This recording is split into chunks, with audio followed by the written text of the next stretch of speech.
How to recognize Pisces. Hush-a-bye, lady, in Alice's lap. Till the feast's ready, we've time for a nap. When the feast's over, we'll go to the ball. Red Queen and White Queen and Alice and all. Then fill up the glasses with treacle and ink, or anything else that is pleasant to drink. If you should happen to see a Pisces behind a teller's cage or sitting at a bank president's desk, you'll be viewing a rare kind of fish. Very few of these people can stand being confined for long in one place. You'll have better luck if you wander into a spiritual seance, visit an art gallery, walk through a convent or a monastery, attend a concert, or catch a floor show in a nightclub. You might check an authors' league meeting, drop backstage after a play, or try some sunbathing on a yacht. The chances are you'll come up with a pretty good catch in any of those streams of life. The more creative and artistic, the more leisurely and esoteric the surroundings, the more fish you'll find. The net will be full of colorful, shimmering types. If you spread it out at cocktail parties or gala balls. You might even hook a couple of mollies or an exotic species like Princess Lee Radziwill. There's little worldly ambition in Neptune people. Most of them wouldn't give a minnow for rank, power, or leadership. And wealth holds little attraction. Few Pisces people accumulate money by the bushel, unless they marry it or inherit it. Mind you, they have nothing against cash.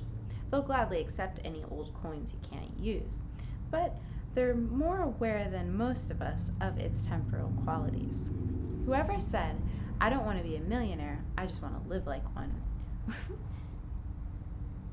was truly reflecting the Piscean philosophy. Hey, kitty. You can come chill if you want to.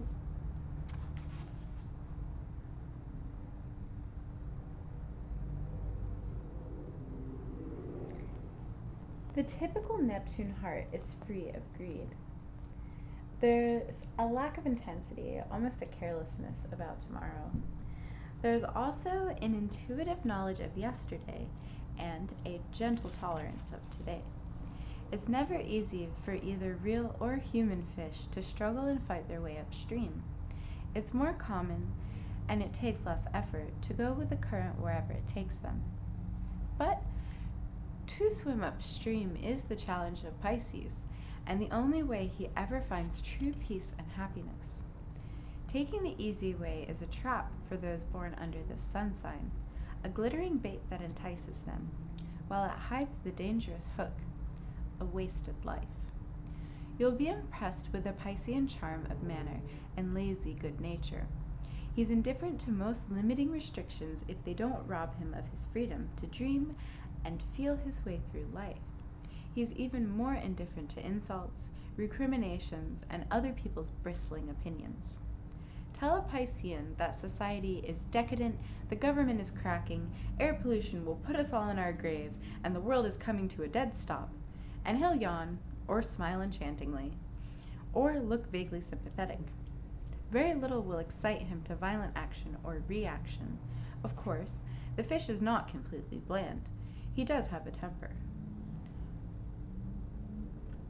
When he's finally aroused, he can be bitingly sarcastic, with a clever, caustic tongue.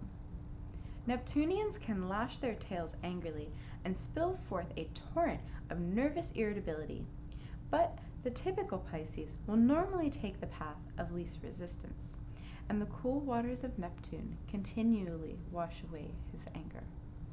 To arouse the fish to a display of temper is rather like tossing a pebble into a clear, mirror-smooth lake. You'll create some ripples, but the surface will soon be calm again. When you meet Pisces people, first look at their feet. They'll be quite noticeably small and dainty, including the men's, or else they'll be huge and spread out like a tired washwoman's.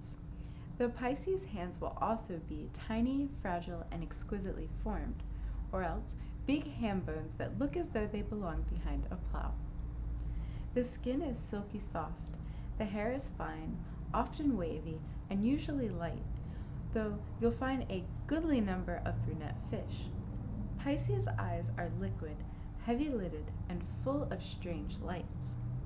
Frequently, but not always, they're slightly protruding, bulbous, and extremely compelling. Some Piscean eyes are simply beautiful. There's no other word to describe them. The features are elastic and mobile, and you'll usually find more dimples than wrinkles. Few Pisceans are tall.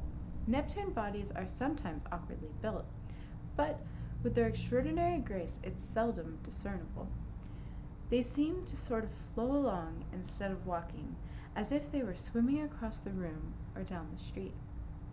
Sometimes they really are. Where's the liquid? It may be nearby, and the fish is attracted to it. It can be a love of ice water, the habit of a dozen cups of tea or coffee a day, a hankering for soda pop, or a yen for something stronger.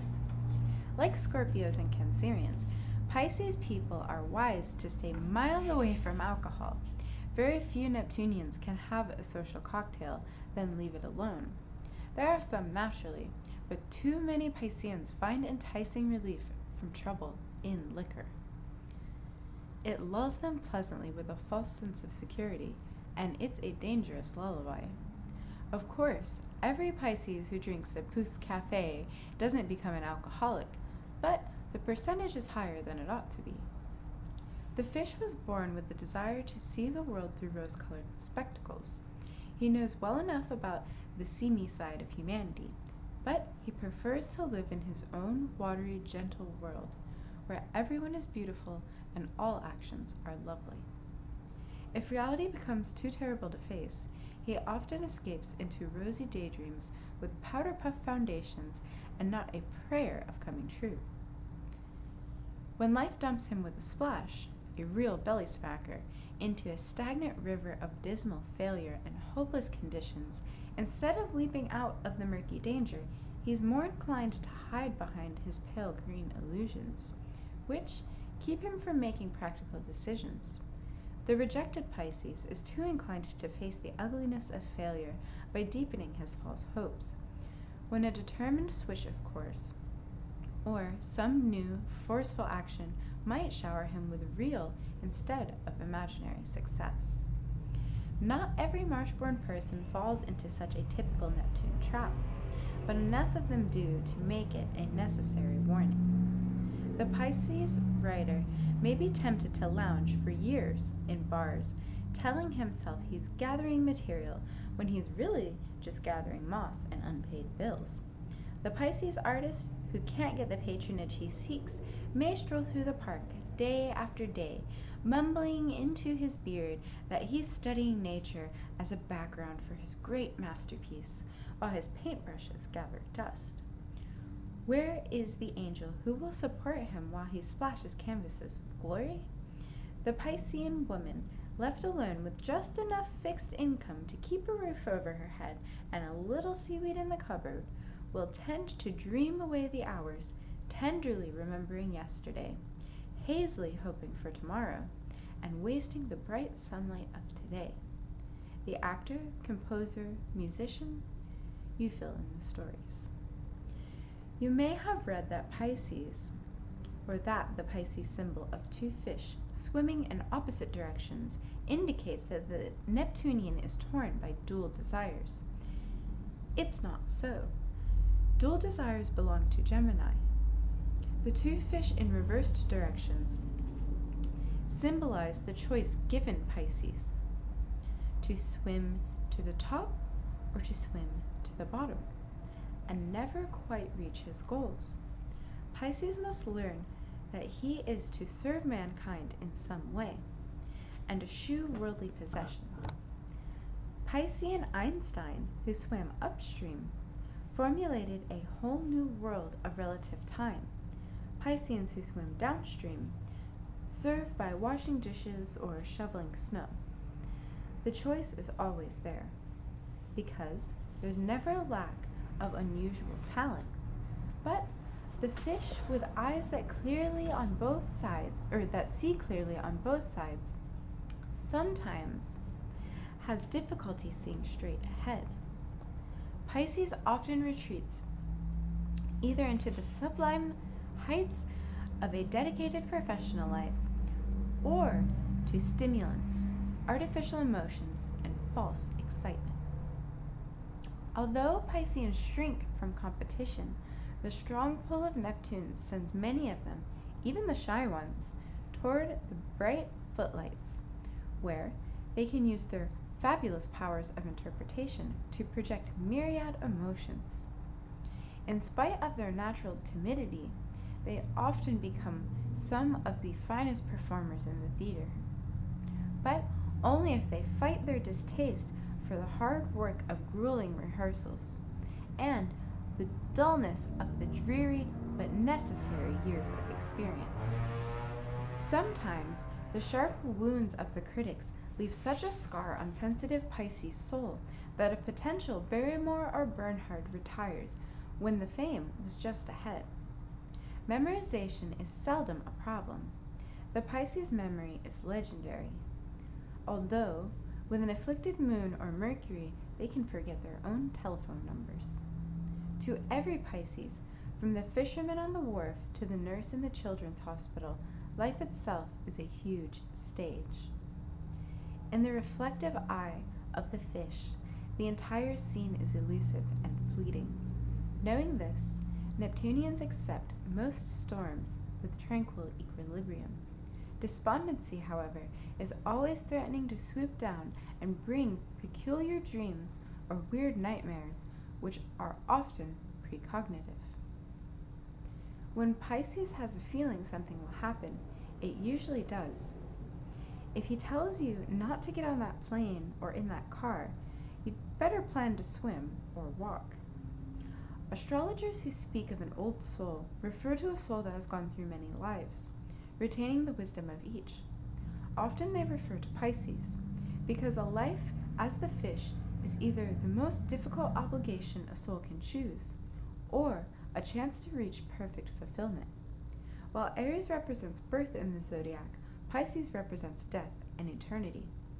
The fish is the 12th sign, a composite of all that's gone before, and his nature is a blend of all the other signs, which is quite a lot to cope with. His surprising ability to organize and concentrate on detail, which pops up now and then, as well as his gentleness, reflects his inner knowledge of the lessons of Virgo. His judgment is as fair and detached as that of Libra, and his love of pleasure is also purely Libra. Pisces people have the crazy sense of fun of Cancer, as well as both the Cancerian sympathy and crabbiness. They're sometimes full of the Sagittarian outspoken frankness, and generosity as fun-loving and outgoing as Leo, yet as devoted to duty as Capricorn, and often just as envious of social distinction. There may also be a smattering of the Saturnine melancholy. Perhaps more than just a smattering, the fish can be as moody as a moonchild and as happy as a lion. He likes to tease and analyze in Aquarian fashion. He's often overflowing with Aries idealism and enthusiasm, but usually without the Mars drive. A Pisces person can zip around with Gemini quickness, talk just as fast, and think just as cleverly. He can also be as lazy and peaceful as Taurus. He has the clever wit of Mercury and the soft grace of Venus. And he combines it with the mystic penetration of Scorpio without the Scorpio's ruthlessness. Pisces holds within himself the fondness of debate of all the air signs, the love for nature of all the earth signs, and the flaming aspiration of all the fire signs. But he is neither fixed nor cardinal. The fish is mutable, always.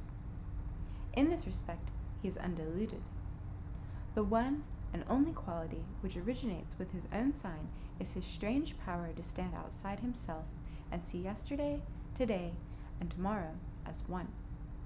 The Piscean love of music and art, and his highly developed senses and versatility, he owes to other signs, but his deep wisdom and compassion belong only to him, culled from the combined knowledge of every human experience. Now that you understand all that, is it any wonder that your Pisces friends are a bit of a puzzle at times? Not to mention being outright kooky oddballs on occasion. Pisceans tend to think they can live forever, and they often act as though they believed it fervently. The fish typically doesn't take very good care of himself. Chances are he spends most of his excess energy, and he doesn't have too much to spare, helping relatives in trouble or taking on the burdens of friends. Their troubles can be emotional or financial, but either can be a serious drain on Pisces' health, which is rarely robust to begin with. The fish must conserve his energy and refrain from succumbing to stimulants or sedatives, fatigue, and other people's emergencies. Weakest as infants, seldom sturdy as children, unless there's a strong Mars influence in the natal chart, Pisces people seem to have slow metabolisms, which is why they often wake up sleepy-eyed and listless. Poor eating habits can bring troubles with liver and intestinal functions, and digestive troubles. Accidents, too, or some abnormalities of the feet, hands, or hips are common. Also, colds, flu, and pneumonia. The lungs are not strong, and weak toes and ankles may result from March births. The fish seem to have fallen arches and metatarsal injuries, or superbly strong and supple feet. There's no in-between. They have a hidden inner resistance, however, and one of the challenges of Neptune is to discover this latent strength and call on it. Pisceans can literally hypnotize themselves into or out of anything they choose, including fear of cats, mice, heights, subways, elevators, and people. Humor is one of their secret weapons. Pisceans grin to cover unshed tears. They're masters of satire, and you may cringe from a bright remark thrown at you so casually that you're unable to pin down the exact meaning or the intent. Yet, you'll have a decidedly uncomfortable feeling. The fish can scatter caustic observations around like flashing lights, which wink on and off so fast you can't keep up with them. He's an excellent practical joker, great at pulling hilarious lines while he keeps his own elastic face mournful and straight. He can move gracefully from slapstick to brittle, sophisticated jokes. Sometimes the fun is warm and harmless. Sometimes it's cold and merciless. But it's always a cover for another emotion the fish wants to hide. Seldom spontaneous of itself. Pisces wears his laughs as a mask, and they disguise him well. There's a great feeling of pity and a desire to help the sick and weak. Pisces may share compassion for the ill with Virgo, but he takes the extra step to try to understand the hearts of the burdened and the friendless, the failures and the misfits, no matter how weird or how rejected by society. The fish will gently comfort those whom Virgo feels are weak by choice and therefore undeserving. If you need a dime or a dollar, a large loan, or just a small encouragement that no one else would give, go to Pisces. You'll get no lectures and no glances of superiority. He judges no man, thief, murderer, addict, pervert, sinner, saint, hypocrite, or liar. Greed, lust, sloth, and envy will bring no critical wrath, if he's a typical Neptunian. His understanding overflows, along with whatever practical help he's able to offer. He senses every vice and virtue, and he knows each pitfall. Many fish, for this reason, don the robes of the priest or monk, and spend their lives in prayer or contemplation. To help is his first instinct. There are Pisces people who are crusty and brusque, but it's only a fragile shell, worn for protection. The fish soon learns how vulnerable he is. The world is not yet tuned to the sensitive Piscean wavelength, so to avoid ridicule, as well as to avoid being taken for every last dime he owns, he sometimes feigns indifference. The impositions of those who would trample him force the fish to hide his true spirit. Since the depth of Neptune's waters causes him to absorb every pain and joy as if they were his own, it's little wonder many Pisceans pretend disinterest in hearing sad stories. But remember that they are pretending. If you've been rebuffed once, try twice, and the real fish will surface. The glorious Piscean imagination, their marvelous elfin humor, and the Neptunian sense of beauty can create the most delicate yet eternally lasting prose and poetry. Indeed, the world couldn't do without their artistic efforts and their gentle compassion for a moment. It would stop spinning. You'll frequently find fish who have buried their personal dreams to brighten odd corners of the lives of relatives and friends, or to bring the gift of tears and laughter to the public through the stage, at the cost of the privacy Pisces seeks and needs. Yet, Neptune is a deceptive planet, capable of giving birth to natures that twist and turn in two directions at once, distorting the truth, an influence which often causes Pisces to hide his real emotions. The thespian quality is obvious if you've ever tried to pin down the elusive flashing fish. He hates to answer a direct question with a yes or a no. It's always maybe. A simple curiosity about what play he just saw or what book he just read can bring an evasive answer for no reason in particular. He can turn on tears, then turn on sunshine by pressing another invisible switch. Neither is truly real. All is illusion with Pisces, and they find it hard to tell the difference themselves. Their internal nature is as unfathomable as Neptune's great oceans. The altruistic fish is filled with an inexhaustible, tender love for every living creature, which is truly saint-like when it's not turned inward in self-pity and self-love. Typically, Piscean are the gregarious housewives with hearts big enough for the troubles of all the neighbors, and the patient bartenders who listen sympathetically to hundreds of tales of woe each week. Hanging somewhere between the silent waters of the sea below and the vast star-studded mist above, only barely touching the earth from necessity, Pisces lives his life in lonely understanding of truth too deep to express in words. Those who want him for a friend, those who love him, must use their imagination to grasp the strange planes of his mind and emotions. The other two water signs, Scorpio and Cancer, are symbolized by half-land, half-water creatures, amphibious and flexible, but the fish can't breathe air. He must live in cool green water, sometimes muddy, always moving. Pisces is represented not by iron or mercury or gold or lead, but by the vibrations of the indefinable, artificial metals.